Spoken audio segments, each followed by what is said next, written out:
What causes different Medicare Part D plan benefits?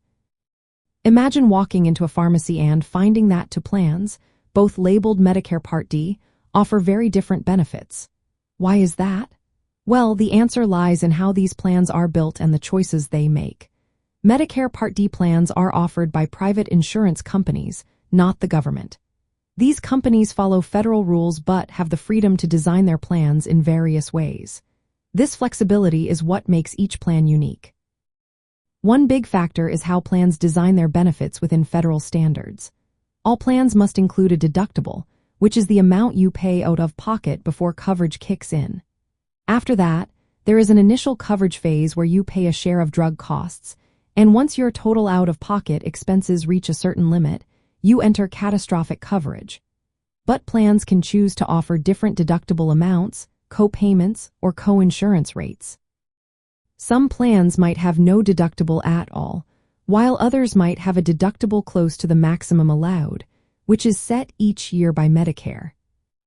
Another reason for differences is the formulary, which is the list of drugs each plan covers. While all plans must cover drugs in 6 protected classes like antidepressants and immunosuppressants, the specific drugs they include can vary.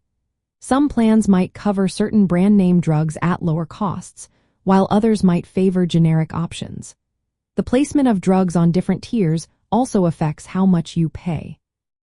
A drug on a preferred tier will usually cost less than one on a non-preferred or specialty tier. Cost-sharing structures also differ from plan to plan.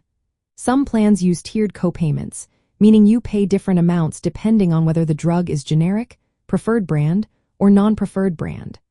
For example, a generic might cost you $5, while a non-preferred brand could be $20.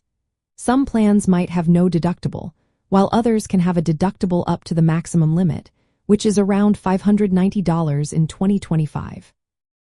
Plans may also use tools like prior authorization or step therapy. Prior authorization means you need approval before certain drugs are covered, which can affect how quickly you get your medication. Step therapy requires trying cheaper drugs first before covering more expensive options.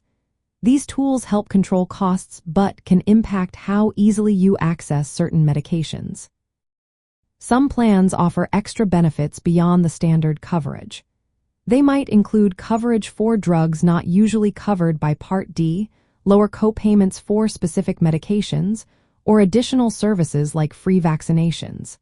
These extras make some plans more appealing depending on your needs. Premium costs also vary because each plan charges a monthly fee. The amount depends on the plan and where you live.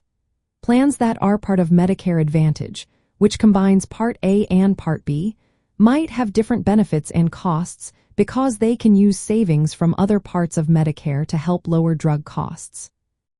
Finally, federal laws and regulations can change how plans operate. For example, recent legislation introduced a cap on out-of-pocket drug costs, which influences how plans set their benefits. Starting in 2025, there is a new limit of $2,000 annually for out-of-pocket drug expenses, and insulin cost sharing is also limited.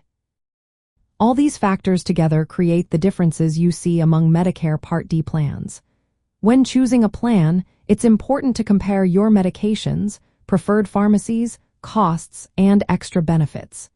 Each plan is designed to meet different needs, giving you options to find what works best for you.